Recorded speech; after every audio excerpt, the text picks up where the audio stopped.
iPhone 14 series के इन तीनों phone के प्राइसेस को चेक कीजिए। इसमें जो iPhone 14 है और iPhone 14 Pro है उसमें 50,000 का डिफरेंस है, लेकिन iPhone 14 Pro और iPhone 14 Pro Max में सिर्फ 10,000 का डिफरेंस है। अब हमें से कई लोग शोरूम में गए और हमने कहा मैं iPhone 14 Pro क्यों लूं, 10,000 रुपए डाल के iPhone 14 Pro Max क्यों ना ले लूं, और आपको लगा कि आपने डिसीजन अपनी मर्जी से लिया। और इसी चीज को कहते हैं डिकॉय इफेक्ट, यानी कि बिजनेस को पता है कि कस्टमर को प्रोडक्ट के प्राइस के बारे में कुछ भी नहीं पता। उसे प्रोडक्ट का प्राइस जानने के लिए किसी ना किसी चीज के साथ उसे कंपेयर करना पड़ेगा, और इससे पहले कि कस्टमर उनके प्रोडक्ट के प्राइस को किसी और प्रोडक्ट के प्राइस के साथ कंपेयर करे, उन्हें झूठा मूठा खुद का ही ऑप्शन दे दो ताकि वो उन दोनों के प्राइस को कंपेयर करे और बोले हाँ ये तो मैं यही लूंगा ना। एग्जैक्टली सेम चीज करता है एयरटेल। एक दो दिन का डिफरेंस क्रिएट करके डिकॉय इफेक्ट वाले प्लान्स बना देगा ताकि हम दूसरा वाला ऑप्शन चूज करें।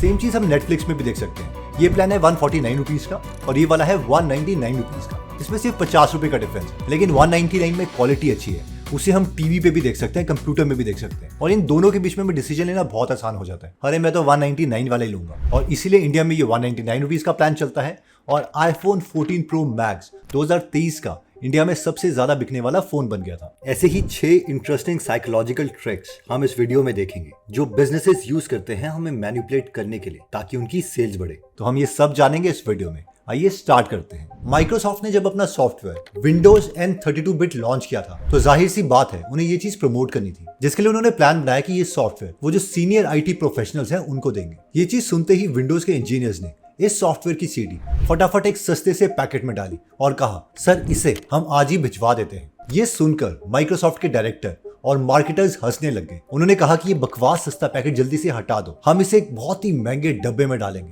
उसके साथ बहुत से गिफ्ट्स पैक करेंगे और फिर जाके ये सॉफ्टवेयर हम सीनियर IT प्रोफेशनल्स को देंगे। अब इससे हुआ ये कि जब इन सीनियर IT प्रोफेशनल्स को ये सॉफ्टवेयर गिफ्ट्स के साथ एक बहुत ही कॉस्टली डब्बे में मिला तो उनको लगा कि ये सॉफ्टवेयर पक्का बेस्ट होगा, इसीलिए उन्होंने डायरेक्टली इस सॉफ्टवेयर को यूज करना स्टार्ट कर दिया। इस सॉफ्टवेयर को यूज करने के बाद उन्होंने अपनी पूरी कंपनी में सॉफ्टवेयर को रेकमेंड किया और साथ में विंडोज को बहुत ही अच्छे रिव्यूज भी दिए, जिसके बाद इस सॉफ्टवेयर की सेल एक रॉकेट की तरह इंक्रीज हो गई और इसे कहा जाता है कॉस्टली सिग्नलिंग। इसका एक और बहुत ही इंटरेस्टिंग एग्जांपल है। इमेजिन कीजिए कि आपकी एक बैग की दुकान है और वो बैग आप 7 से 24 लाख रुपए का बेच रहे हो। आपको क्या लगता है अगर कस्टमर आप पे केस करता है वो तो किस बात पे करेगा? आप बोलोगे मैं इतना महंगा बैग बेच रहा हूँ, तो वो केस तो करेगा ही, कितना महंगा मैं क्यों बेच रहा हूँ। लेकिन हमीज ब्रांड का जो ये बैग है उनके ऊपर ये केस इसलिए किया गया क्योंकि एक कस्टमर को ये बैग मिला ही नहीं, यानी वो खरीदने किया और वो ऑलरेडी सारे बिक चुके थे। और ये अगेन हुआ कॉस्टली सिग्नलिंग की वजह से, यानी जो अमीर लोग हैं वो दूसरों को दिखाना चाहते हैं कि उनके पास बहुत ही रेयर कलेक्शन है चीजों की, और इसलिए हमीज का ये जो बैग है वो उनकी टोटल सेल का 20% सेल कंट्रीब्यूट करता है। इवन 2023 में जब सारे लग्जरी ब्रांड की सेल कम हो रही थी तो हमीज ने सिर्फ 3 महीने में 300 करोड़ रुपए कमाए थे। तो अगर आपका कोई बिजनेस है उसमें आप इस कॉस्टली सिग्नलिंग को यूज कर सकते हैं। नेक्स्ट पॉइंट कहता है playing with customer psychology. Opener Winfrey Switzerland के एक लग्जरी ब्रांड के शोरूम पे जाती है जहाँ उन्हें एक सुंदर से काले रंग का बैग बहुत पसंद आता है। वो शोरूम की लेडी से बैग दिखाने को कहती है, पर वो लेडी ओपरा को वो काला बैग दिखाने की जगह दूसरे सस्ते बैग दिखाने लग जाती है। पर ओपरा बार बार उसी बैग की तरफ इशारा करती है और कहती है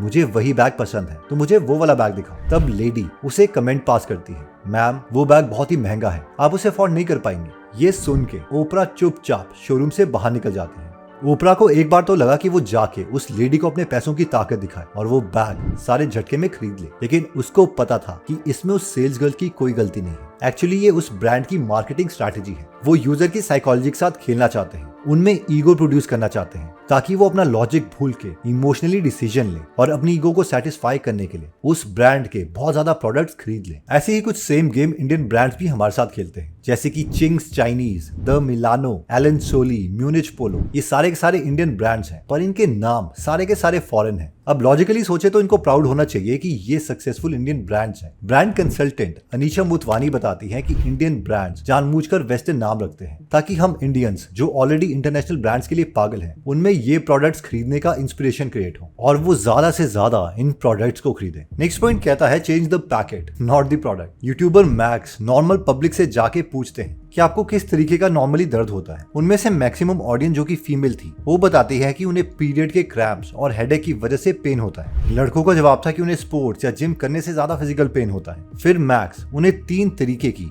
न्यूरोफिन टैबलेट्स दिखाते हैं और पूछते हैं कि आप इनमें से कौन सी न्यूरोफिन टैबलेट प्रेफर करोगे। जिन लड़कियों को पीरियड पेन रहता था उन्होंने पिंक कलर की न्यूरोफिन टैबलेट चुनी जिसमें पीरियड पेन लिखा हुआ था, और जिन्हें सर दर्द और जिम की वजह से पेन होता था उन्होंने ग्रीन या पर्पल वाली न्यूरोफिन चूज करी जिसपे एक्सप्रेस और मैक्सिमम स्ट्रेंथ लिखा हुआ था। उसके बाद मैक्स न्यूरोफिन के कस्टमर केयर पे कॉल करते हैं और बताते हैं कि उन्होंने पीरियड पेन की दवाई खा ली जबकि उन्हें शोल्डर पेन हो रहा था। पर कस्टमर केयर ने जो मैक्स को जवाब दिया उसे सुन के न्यूरोफिन का हर कस्टमर शॉक हो जाएगा। न्यूरोफिन का कस्टमर सर्विस खुद ये एक्सेप्ट करता है कि न्यूरोफिन की सारी टैबलेट्स के इंग्रेडिएंट्स सेम है और एग्जैक्टली सेम तरीके से काम करते हैं, इसलिए उन्हें घबराने की कोई जरूरत नहीं है। जिसका मतलब है कि अगर आप शोल्डर पेन की दवा की जगह कोई दूसरे रंग की न्यूरोफिन भी खाते हैं तो वो सेम ही असर करेगी। अब इसमें बिजनेस हमें मैनिपुलेट कैसे करते हैं वो सुनिए। देखिए, न्यूरोफिन पीरियड पेन का जो एक डब्बा आता है वो आता है 600 रुपए का, जबकि एक जेनरिक दर्द की दवा सिर्फ 2 रुपए की आती है। यानी सिर्फ उस दवाई के डब्बे की वजह से लोग अलग अलग प्राइस दे रहे हैं क्योंकि उन्हें लगता है कि वो उस स्पेसिफिक पेन के लिए कोई स्पेशल दवाई खा रहे हैं, और इसी वजह से न्यूरोफिन आज यूके में सबसे ज्यादा बिकने वाली दवाई है।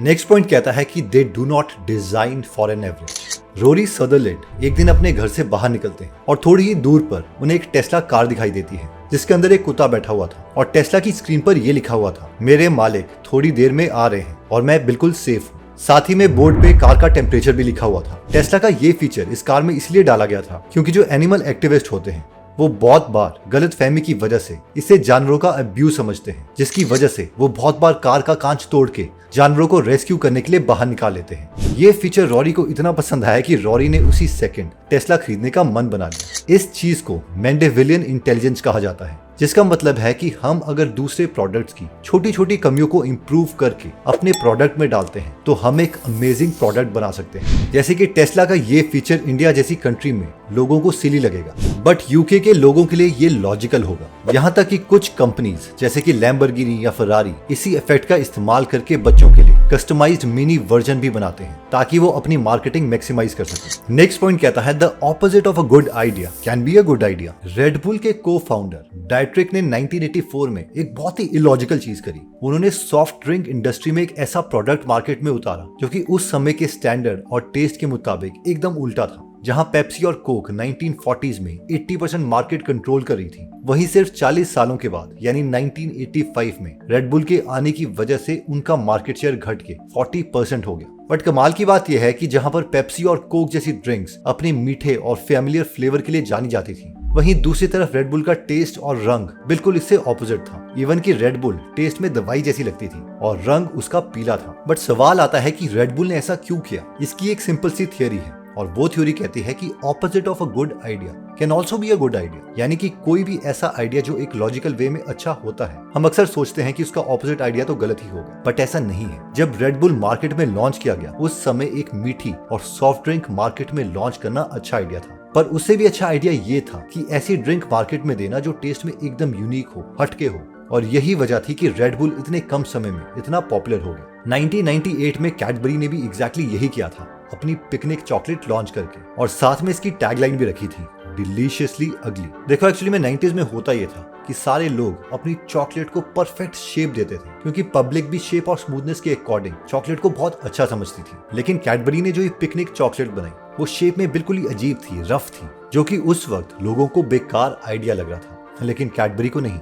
और इसलिए आज पिकनिक चॉकलेट ब्रिटिशर्स की सबसे पॉपुलर चॉकलेट में से एक है। नेक्स्ट पॉइंट कहता है परसेप्टिव मैनिपुलेशन। इस पॉइंट को हम एक एक्सपेरिमेंट से समझते हैं। डिकोड डिस्कवरी में न्यूरोलॉजिस्ट स्टीवन मिलर एक पार्टिसिपेंट को लेते हैं ये देखने के लिए कि एडवर्टाइजर हमारे ब्रेन को कैसे कंट्रोल कर रहे हैं। स्टीव पार्टिसिपेंट पर एक न्यूरोलॉजिकल टेस्ट करते हैं जहां पर वो पार्टिसिपेंट को एक टोपी पहनाते हैं जिसमें 64 सेंसर लगे थे। उसके बाद उस पार्टिसिपेंट को कई तरीके की एडवर्टाइजमेंट दिखाई जाती है, जैसे कि फूड, स्पोर्ट्स या फिर वेकेशन। अब जब ये पार्टिसिपेंट इन एडवर्टाइजमेंट को देख रहा था तो हर एडवर्टाइजमेंट को देख के उसके दिमाग में अलग अलग सेंसर अलग अलग सिग्नल पकड़ रहे थे। जब इन सारे सिग्नल को मिला के डेटा कंबाइन किया गया तो ये पता चला कि जो पार्टिसिपेंट था वो खाने की चीजों पर ज्यादा रिएक्ट कर रहा था। इसको न्यूरोलॉजिस्ट एक प्रिमिटिव ब्रेन बताते हैं, यानी ऐसा ब्रेन जो एक एनिमल की तरह है, जैसे कि जानवर कपड़े, नई लोकेशन या आईफोन पर रिएक्ट नहीं करते बल्कि सिर्फ बेसिक चीजों पर फोकस करते हैं, जैसे कि खाना। जबकि एक मॉडर्न आदमी का ब्रेन स्पोर्ट्स और वेकेशन जैसी चीजों से ज्यादा अट्रैक्ट होता है। इसका मतलब ये है कि अगर आपका कोई ऐसा प्रोडक्ट है जिसके कस्टमर प्रिमिटिव ब्रेन वाले हैं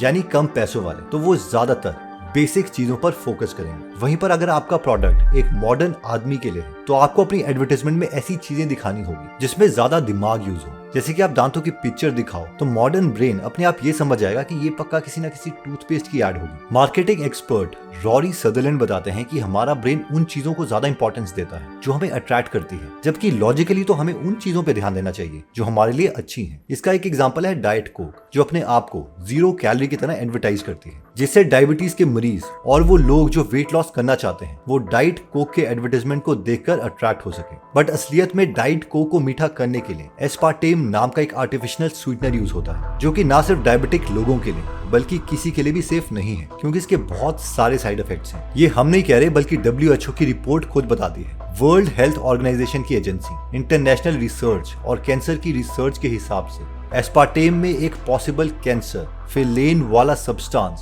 कार्सिनोजेनिक है, जिससे लिवर कैंसर या फिर ब्लड रिलेटेड कैंसर करने वाले जैसे ट्यूमर्स हो सकते हैं। और यहाँ तक कि कुछ स्टडीज के हिसाब से डाइट कोक जैसे ड्रिंक्स में 62% ज्यादा चांसेस होते हैं कि वो टाइप 2 डायबिटीज डेवलप कर दे। ओके, तो ये 7 साइकोलॉजिकल ट्रिक्स हैं जो बिजनेसेस यूज करते हैं हमें मैनिपुलेट करने के लिए। देखिए, साइकोलॉजी एक बहुत ही इंटरेस्टिंग सब्जेक्ट है। अगर आप इसको डिटेल में पढ़ना चाहते हैं तो एक नोबेल लॉरिएट ने बुक लिखी है जिसका नाम है थिंकिंग फास्ट एंड स्लो। इसकी डिटेल्ड बुक समरी आप गूगल एप्लीकेशन में फ्री में सुन सकते हैं। इस एप्लीकेशन को 1.5 लाख लोगों ने 4.8 स्टार की रेटिंग दी है। तो आई होप आपको गूगल एप्लीकेशन में जो हमारा सारा काम है वो पसंद आएगा। मिलते हैं नेक्स्ट वीडियो में। जय हिंद।